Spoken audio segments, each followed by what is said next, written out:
Hello and welcome to a very early and possibly rough episode of Movie Howl. I am Ryan and I'm joined by my co-host Joe to discuss movies both old and new, and we hope to entertain you and maybe even help you find a new favorite. We hope you enjoy. Today we will be discussing the Mosquito Coast.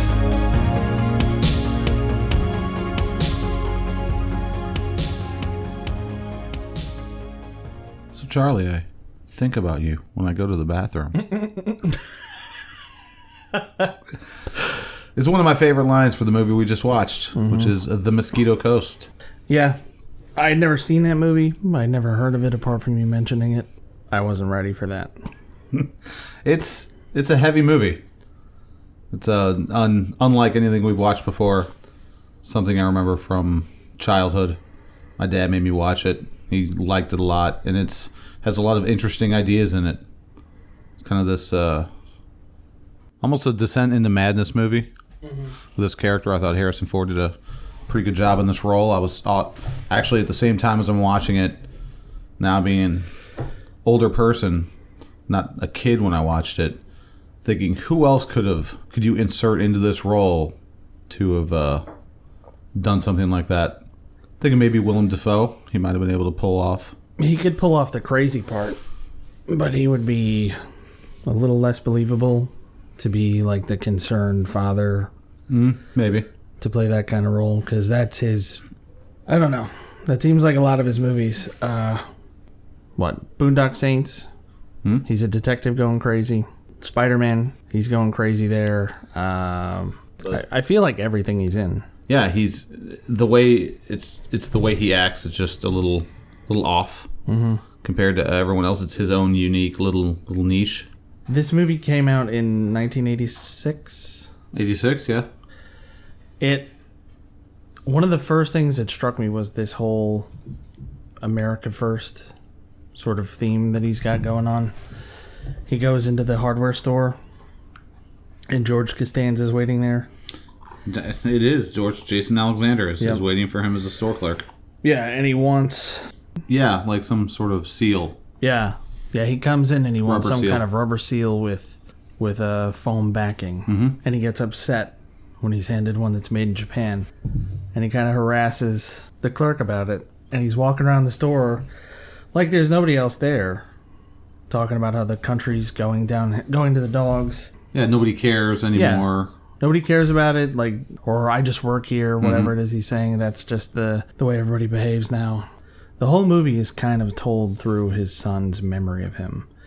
So I assume this is told from a point of view like his dad's not around anymore, like this is way in the past. Even though it's still a young kid's voice. It reminded me of It. Because it's coming from the perspective of one of the kids that was part of the events, but later on in life.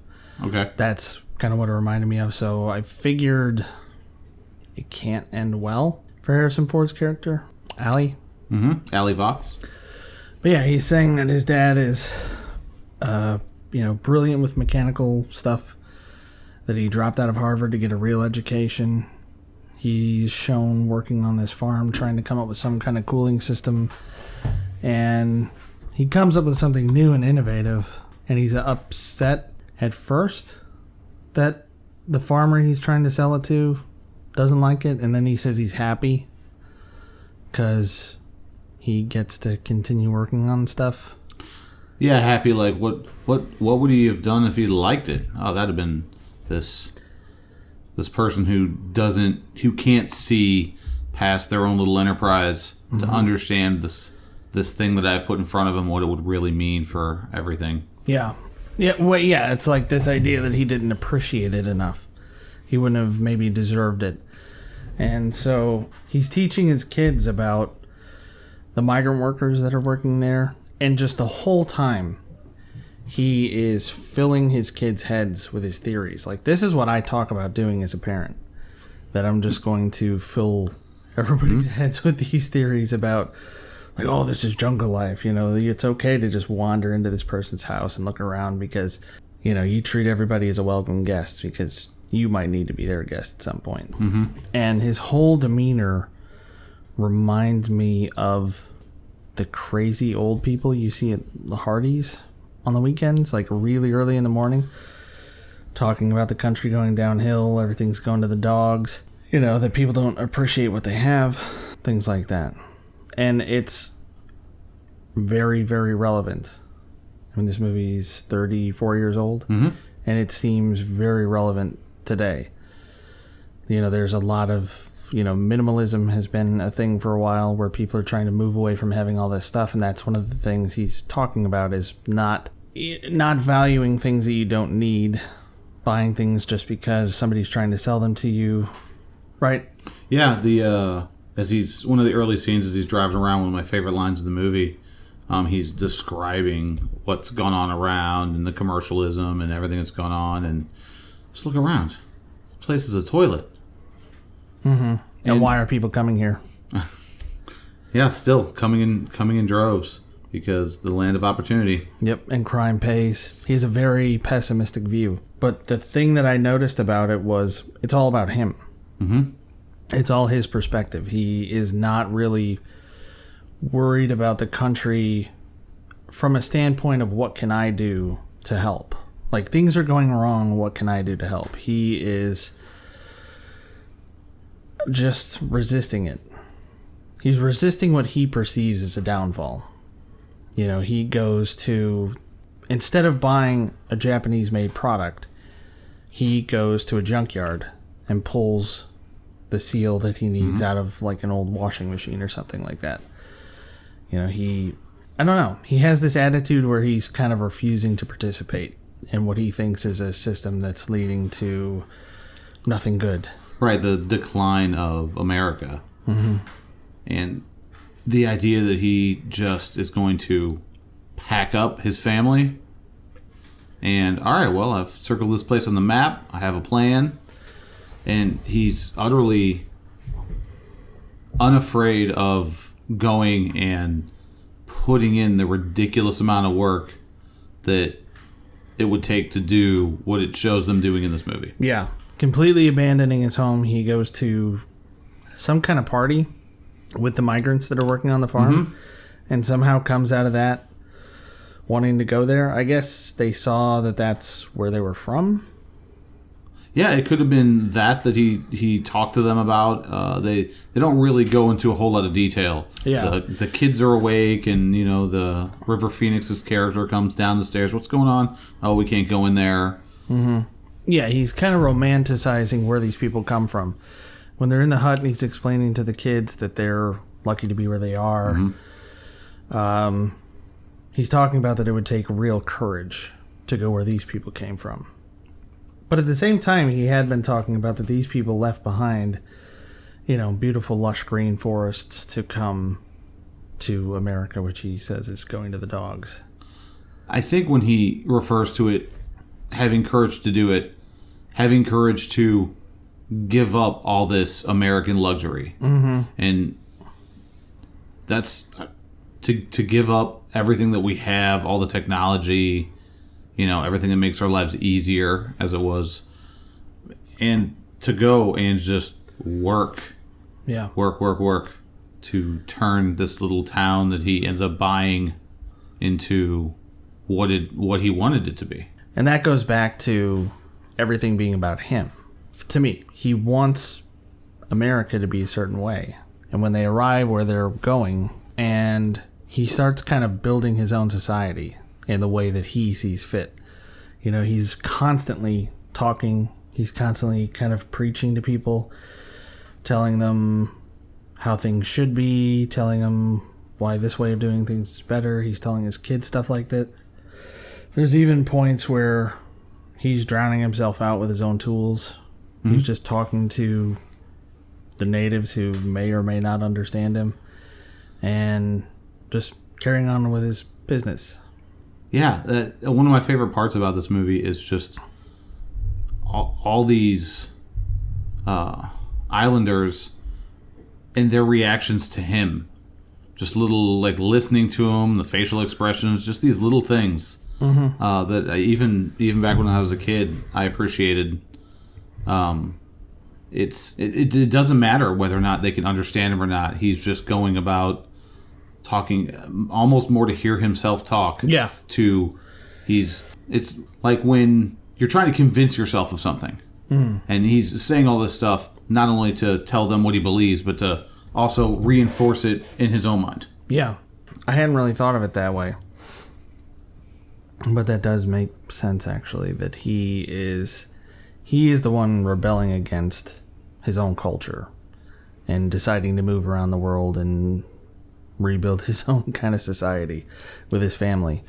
And he is so sure of what he's doing all the time, but he's also constantly talking about it. He constantly has these phrases, dead things go downriver, life is upstream. That's like why I'm here. Yep. That's why I came. Yep.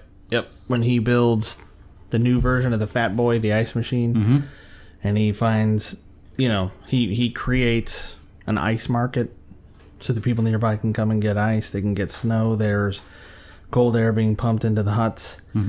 He is no longer satisfied with it.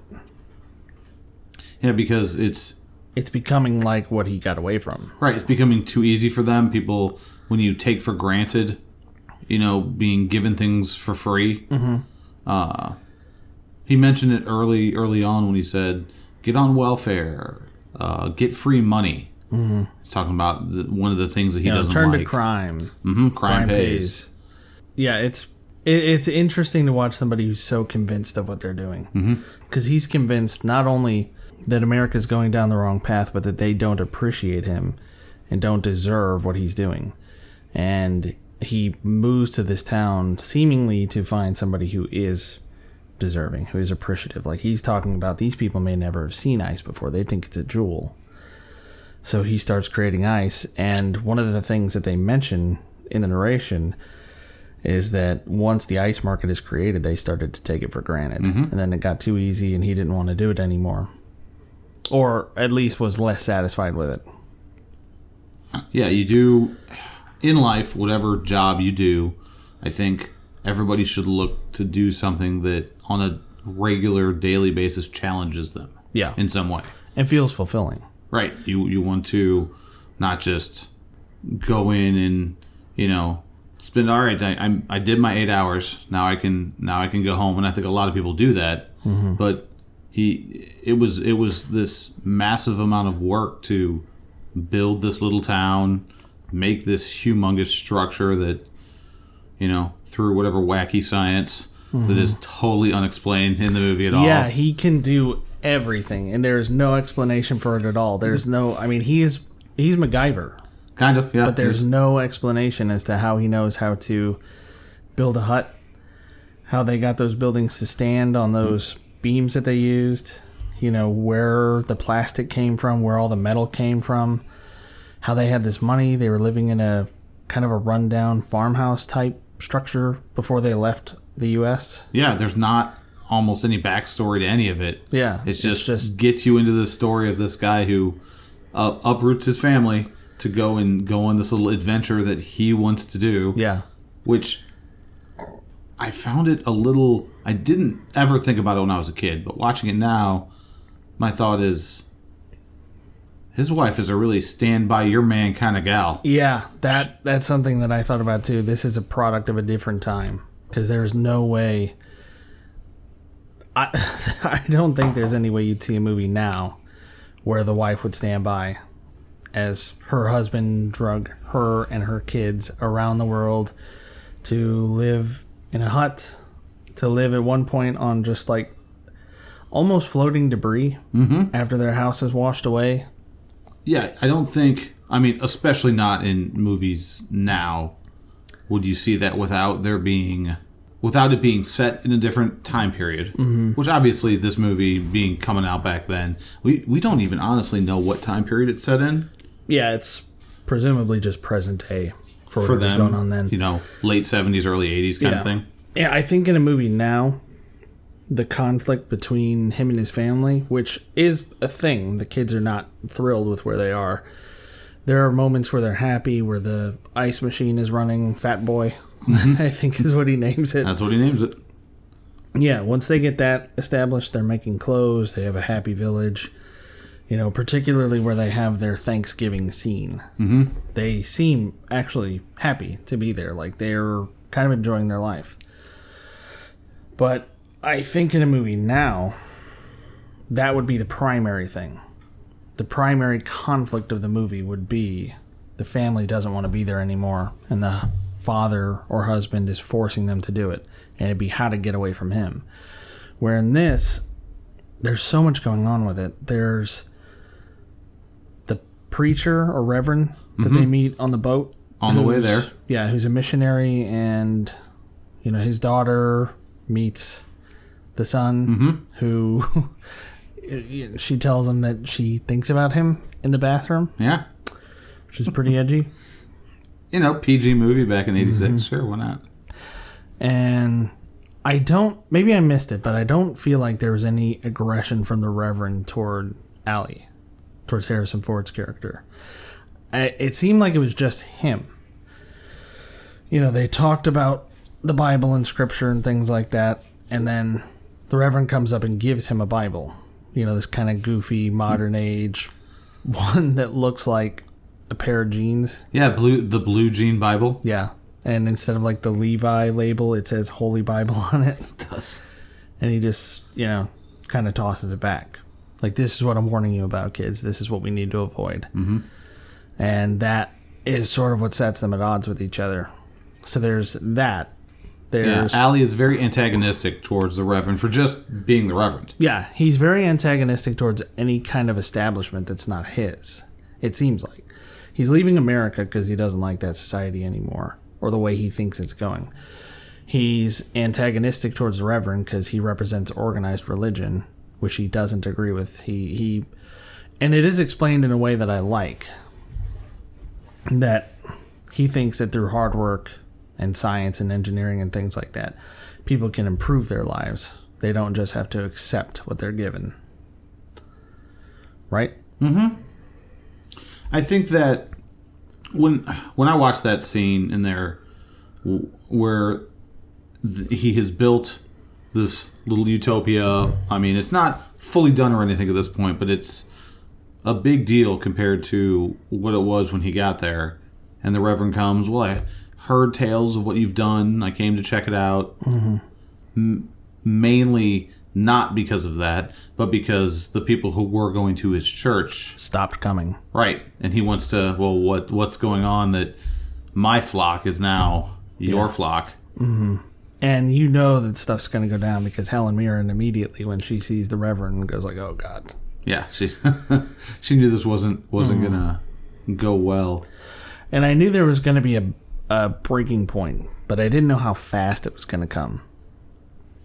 Because they have this exchange back and forth where the Reverend's kind of saying, God is more important. Like, this man can't be everything for you. He's not really like your father. Because all of them seem to call him father. Yeah, that's from even the beginning in the party when he first learns about, where he makes the plans to go to this particular place. Mm-hmm. They come out. One of the guys is Oliver father now. Like, oh, okay. That's just his thing. And that's a little megalomaniac-ish. It's unusual, but yeah. And the way they call her mother, Helen Mirren's character. Mm-hmm. So there's those conflicts. The conflict where he wants to get away from the United States, get away from that society and start his own. Then there's this thing against religion that he's got where he wants the people that are with him to be with him and only him. Reject religion. Mm-hmm. Only pursue science, pursue bettering yourself through hard work, do what you need to do, but, don't go for anything overly extravagant, being efficient and appreciative of what you have, building something from nothing. But then there is a point where he goes too far and it becomes kind of him versus the world. First, he wanted to get away and find a place where people would be more appreciative of what he was doing. And then he added on the conflict of he wanted to get away from the U.S., not because he doesn't like the U.S., but because he loves it so much he can't watch it become what he's afraid it will become. And there's a lot of Cold War stuff. They're worried about nuclear war, and he says that it's become almost like a game show thing that you watch on the news at night. And then there's the religious aspect added onto that. Then part of his village leaves while he's away. He's unsatisfied with the fact that everybody just begins to accept they can just go here to get ice. So he wants to find somebody more appreciative, a tribe that's essentially uncontacted. So they spend days going there. His kids are upset. They're crying. They don't want to go anymore. They want to go home. They don't want to carry ice through the woods for 2 days. But when they get there, the ice is melted. Yeah, there's nothing even left. Yeah. All the effort they put in to get it there. Right, and they chase him off. They meet these people. He thinks they're captured by the natives, but he's not able to get them to come with him. But he says, follow our trail when you get out of here. Like, find us. When he gets back, his people are gone. The Reverend came and got them. There's only a couple left. And the rebels, or whatever they were. Yeah, I mean, if you want to call them rebels, there's unnamed mercenaries who just happen to be in this country. I thought they called them rebels at one point, but now I'm doubting myself. But yeah, these people show up. One of the guys is picking food in their greenhouse, and he sees this person with a gun, runs out, brings Allie back, and then these people show up. And it's the guys that were there with this tribe. They were not really prisoners. They were just there for whatever reason, whatever they were doing with that tribe. But this is where things get really crazy. Where he really starts to lose it. Go off the rails. Yeah, he is.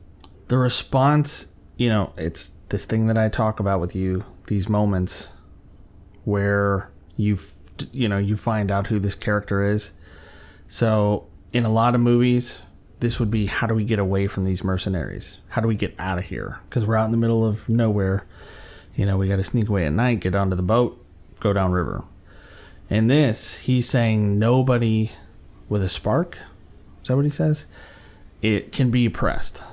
He essentially tells his wife that if they have the will to not be oppressed, they can not be oppressed.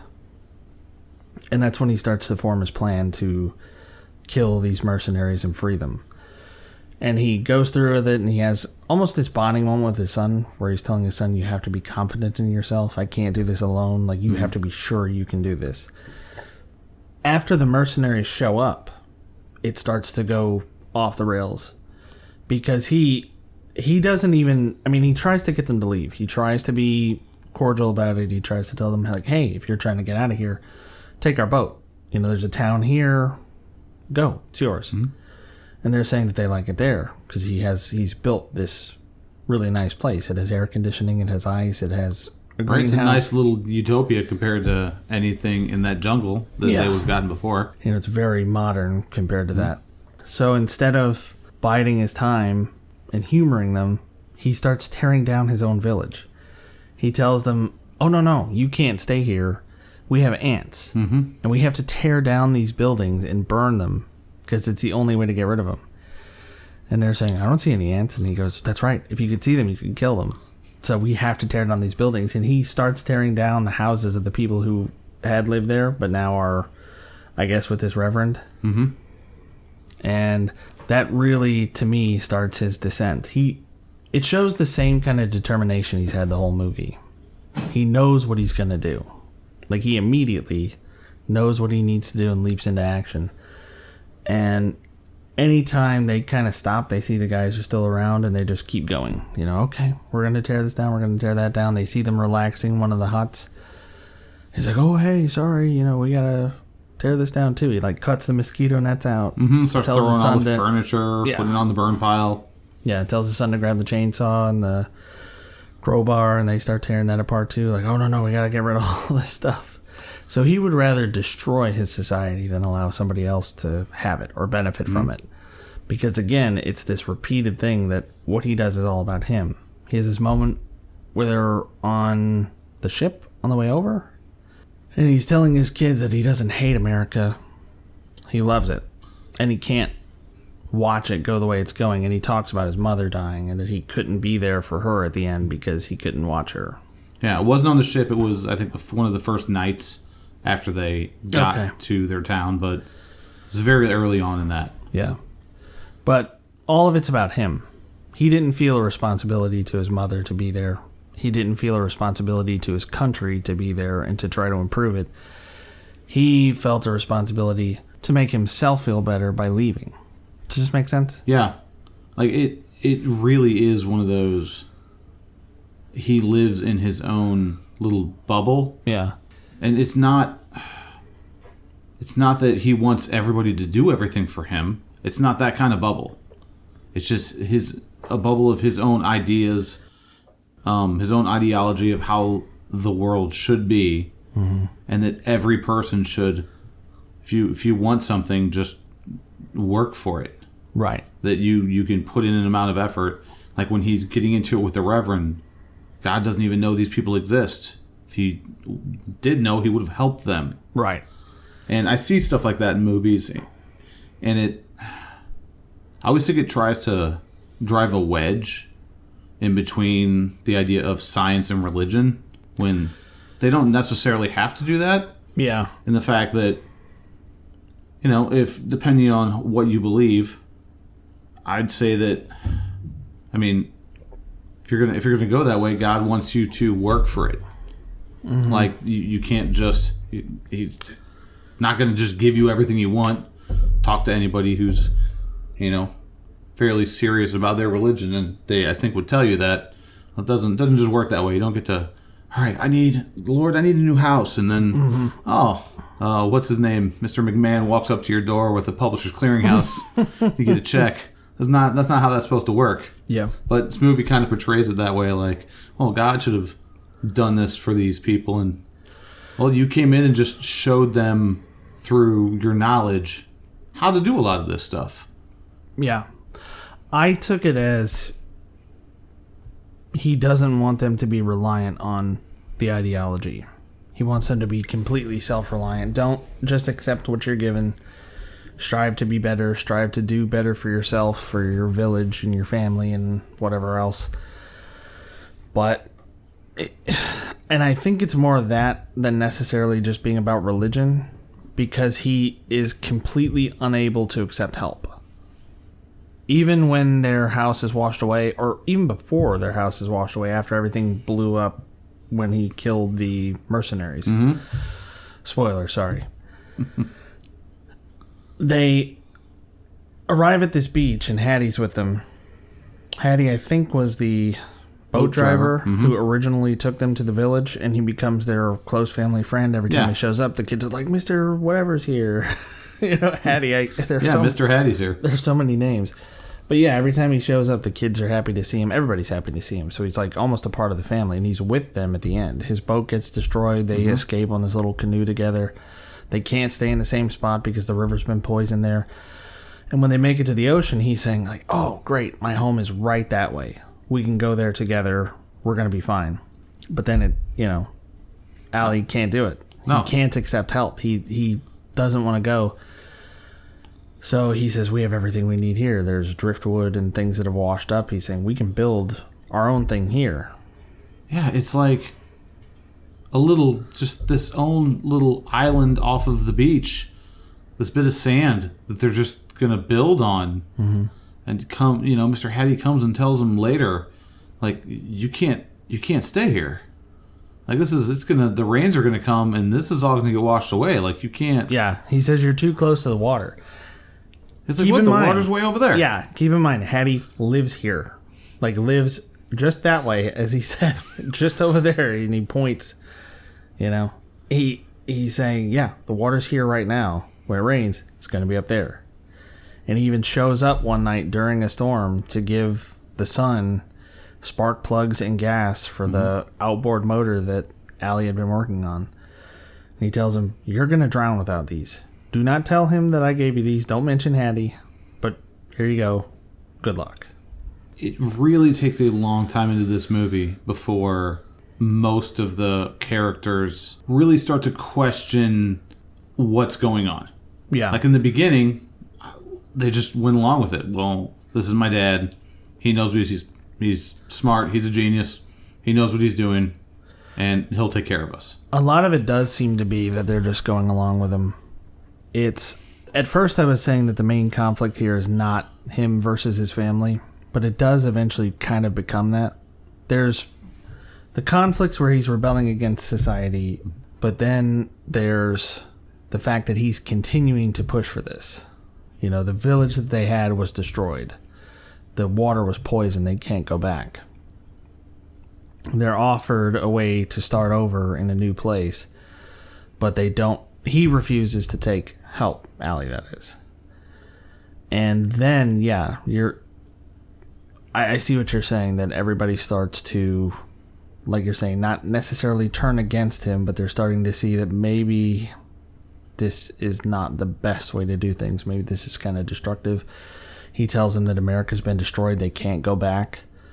You know, the older son, River Phoenix's character, is saying in the narration that he didn't believe it, that it made him very, very isolated to be the one that, you know, believed that it wasn't true, that his father was lying to them to keep them there. And that's where it becomes not the family versus Allie, but Allie versus the world. Not just versus society and trying to find somebody who appreciates him and create his own thing, but it is him refusing to be part of anything else. He even tells Hattie, if it's on a map, it's no use to me. Yeah, he just keeps going further down the rabbit hole, you could say. Yeah. Once, like, he did what he set out to do. They did it. Like, they had this village. They used whatever means necessary to build it into something that was... You wouldn't hate having to stay there. Right. It wouldn't be... It'd be a great Airbnb. Yeah, there you go. It would be a fun little vacation spot. Yeah, very cool to stay there. And they talked about it during all that, you know, my dad could have been... Rich with all these ideas that he had. Mm-hmm. And like that, you could turn that into, we have this little hidden away island paradise thing. People pay money to go there. Right. Turn that into something. But it's... After that, it all gets destroyed, and that's when Fat Boy's blowing up, big explosion. You blow stuff up good, man. But there's a moment in that when he's watching this, his life's work, go up in flames. And I guess he didn't realize, which I found odd because he's a smart guy, but the men inside, they have guns. And like they're going to try and shoot their way out if, you know, when they obviously know something's wrong, they can't get out. Yeah. That he didn't see that coming. He had hoped to flash freeze him. I don't think he thought they were going to wake up. I think that's a little maybe short-sighted. Yeah, it's a little naive. A little bit. He was overconfident in his invention. Although we did see when it was initially demonstrated in the first couple minutes of the movie that it froze a glass of water in a couple seconds. Yeah, it was quick. It was real fast, yeah. But you see him in this moment, there's, you know, he's like half behind a tree and the fire's what's lighting up his face and this just moment of agony. Yeah. Like and that's the moment I thought, this is it. This is when he changes in this movie, and now he's not gonna stop. Instead of saying, okay, well maybe it's time to pack it. It's time to pack it in. Like after this, when they say you can't stay here anymore, the little boat, little kayak they get themselves out on, they come to the ocean. That's where this river comes out, and everybody was super excited. Kids go running out, wife super happy, and the kids are talking about going home and this and that. Yeah, they can finally leave. They're done. And he just couldn't do it. It turned into... He couldn't admit defeat. I guess it's defeat. I guess he felt like... I think the moment of agony, he thought that he had lost. Because everybody else felt like they had won. You know, they got out of it alive. They can go home. They can do whatever they want to do. They have their whole lives ahead of them. Where he's like, no, we have to keep doing this. I committed to this. You know? Yeah, there's no... Early on, he was telling them, if you can't pack it and bring it with you right now, we're leaving it. Yeah. for him, there was never an option to go back. And that's just not the way everybody else saw it. Right. He even encouraged his wife to not finish the dishes because they're not coming back. Yeah, there was a little look that she gave as she's walking out the door. Like, oh, well, I guess that's somebody else's problem now. I think you're right about the moment where he's watching his creation blow up. Because it was kind of what started the whole thing. The Fat Boy creation, the ice making machine. Mm-hmm. It's difficult to tell when he breaks. Because he has this like psycho, relentless energy the whole time. He's always awake. He's always doing stuff. You see the kids wake up, they look out, he's outside measuring stuff, cutting things. You know, after their little town burns down, they wake up, they're sleeping just on the ground in the woods. Mm-hmm. They wake up, he's already up. Like, he's just sitting there looking. And he's like, oh, this is great. We can start over. You know, we're free. And the question is, when he says that, does he mean we're free from the men with guns? Or free from, like when they originally got there, free from just everything in life, that now we're free to just start again? Yeah, that's how I took it. That they were free from their obligation to that village. It had been destroyed, it was poisoned, they can't go back. Everybody else left to go with the Reverend. So they were free to do what they wanted and start again, to start their own life.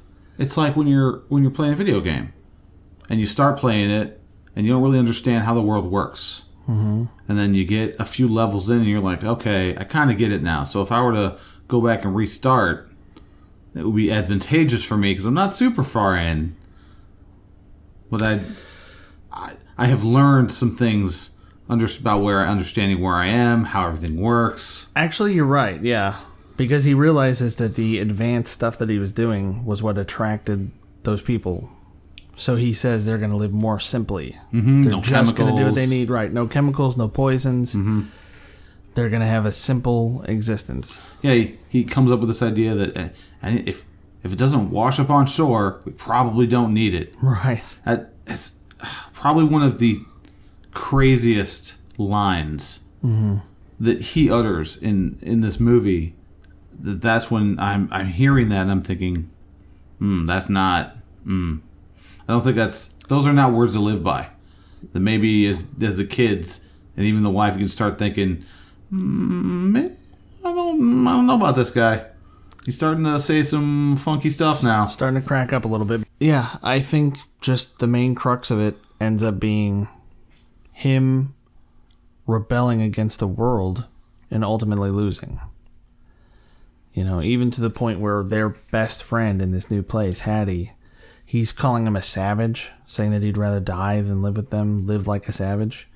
That they want to find, you know, he wants to find a new place to settle in, a new village to build, you know, after the flood, because he designed a portion of their cabin to be able to float in case there was ever a flood. You know, he's telling them it's fine, get back inside, while he's outside trying to do whatever it is that he's doing. Yeah, he was supposed to be trying to anchor them to the shore. Yeah. Which it just was too much going on at that point for it to happen, so they just go floating away. Right. And then the son brings out the spark plug, says, oh, I found these a while ago. They start up the motor, and they make their way upriver. And the whole thing ultimately culminates with coming back to the Reverend. They're going down the river. They're getting kind of desperate. Allie has tested them, it seems. That was how I took that scene. I'm interested in your perspective, but he has something that goes wrong with the motor. A part falls off, the propeller falls off, something like that. So he jumps down into the water and then disappears. They don't see him again for a little while. Mm-hmm. And they're freaking out about it. And his wife starts crying and screaming that she can't take it anymore. She has her own little breakdown in that moment. Yeah. And River Phoenix character the whole time is the one holding all this stuff together. Like, he is the bridge between the crazy town where Allie's gone and where the rest of the family is. He's trying to convince the kids not to hate him. He's trying to convince his mom to hold it together a little bit longer. But when his dad finally pops up, he throws the part onto the deck and just says traitors. Yeah, and the younger son, I think he's disappointed. That his dad's not dead? Boom, his head just goes against one of the poles. Oh crap, we have to keep doing this. And at this point, you're watching that, I felt for the kid. Like, this is... They've been through a lot. Yeah, that's... They've been through a lot of the things that would be a survival story where you go home at the end of it. Mm-hmm. But for them, they continue. Okay, great. We survived our village blowing up. Let's go and build another one. Okay, that one flooded. Okay, we're going to go build another one. But they're going upriver and they start hearing the singing. And the kids hear it first and they're like, wow, what is that? Is that an angel? And we, as the viewer, realize immediately that this is the Reverend's area. So they go there. Allie's resentfully has this look on his face. Like, he's just pissed. Mm-hmm. He's ready to do something. Yeah, they pull up and he hops out of the boat and what are you going to do? I'm going to punch that Reverend in the face. Yeah, I think he says knock his block off or something like that. But yeah. And they walk up and the Reverend's not even there. They're just watching a TV. Watching a TV of him preaching. Mm-hmm. And it does it. It's that moment in the movie where it has circled back around to when they were in America and color television and everything wrong and commercialism and... Yeah, the kids are seeing what they have and saying like, wow, real houses and look at these toys and they have TV and all this other stuff. Like things that Allie was teasing them with before when they were trying to find this uncontacted tribe. You know, they were saying, where are we going to sleep? And he goes, oh, we'll just go to the hotel across the street. Hopefully they have TV. Mm-hmm. And in this scene, again, spoilers in this. So if you want to watch it, probably stop here and watch it and then maybe come back. But it's at this point that his rejection of everything else in his selfish attempt to be the most important person in his sphere, to find people who need him and appreciate him, that has driven him to be so at odds with this Reverend that while the kids are trying to scheme to escape, to get away from their father, mm-hmm. and Helen Mirren's character is accepting that, and she's finally ready to go because while they're doing this, he sets the church on fire. Yeah, in that moment, they hear something. You can hear the crackling of fire. Yeah. And, from a distance, if you can hear a crackling of that's a big fire. You can hear it from a distance. That's a large blaze. Mm-hmm. And you look and you see this tower, this church bell tower in flames. And she's just like, Allie. Like, she realizes how if he's so far gone that he's going to burn down this church, all right, get the twins. It's time to go. He's gone from stay off my land, if you want to leave to go with the Reverend, go, to he's showing up there and burning their stuff down. And that attitude of defiance and spite is what kills him. It's doing that. The Reverend comes out with a rifle looking for who's setting his stuff on fire. Obviously communists. Yeah, he does say communists, which is another... Yeah, he does say communists, which is pretty funny. Yeah. It's kind of it's a little dated, but, back then that would have been pretty relevant. But he chases him down with that rifle and shoots him. Yeah. And his family grabs him. They escape on the raft, but he doesn't make it. The last thing I think he asks is, are we heading upstream? Mm-hmm. And they tell him yes, and then when it cuts to the wide shot, pans out, they're going towards the ocean. Which, obviously. Yeah. They're ready to actually go home and try and put their lives back together in whatever way they can. But they're telling him, it's okay, we're going to continue on with this. We're going upstream, where he says life is. The whole thing has been about following his ideas. They're giving up, but they give him peace of mind that, yeah, you're doing fine. And we're going upstream. Yeah, one of the things when you talk about throughout the theme throughout this is it's all about him. One of the things he asked his son, Charlie, early on when they got to Geronimo and they were building their town, how am I doing? Am I doing okay? Am I working hard enough? And then at the very end when he's dying, same question, how am I doing?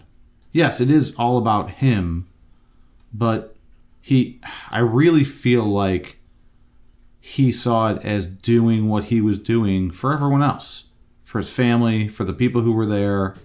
He wasn't happy that he was being taken for granted with the whole ice thing once he got it going and the free ice everywhere. He didn't like that, but in his own mind, he's doing it. He's told her, I'm doing this for you, honey, for the family. I think he really believed that. What do you think the ultimate meaning of this movie is? Self-reliance, hard work. To me, the message of the movie is that you can be self-reliant and you can work to have things the way you want to be, and you can try to find a way of doing things where you're appreciated.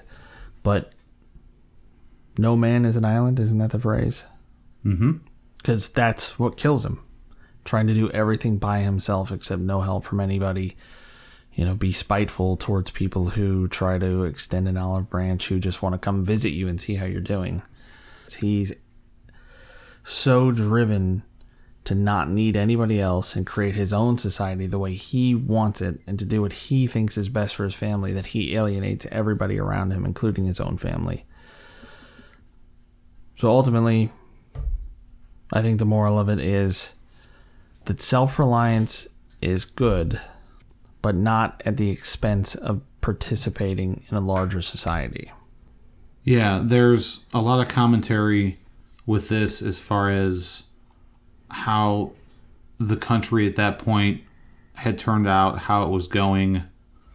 But like you talked about earlier, there was never any, at least that we saw, thought from him of how can I use what I can do to help make this country more like what I think it should be. So, recommend? Yes, I recommend, just on the thought-provoking aspect of this movie. It's not going to be for everybody. I understand that. It is not. I look forward to talking to my girlfriend later because she watched most of it with us. See what she thinks. She'll probably just be like, that was stupid. I agree with you. I would recommend that people watch this movie if you want to be challenged and think about it. And it's not exactly a fun movie. I was actually kind of anxious during part of it because this is from 86. Mm-hmm. Back then, movies weren't always happy. That's all for this episode, and if you've made it this far, we sincerely thank you and hope that you'll consider becoming a regular listener.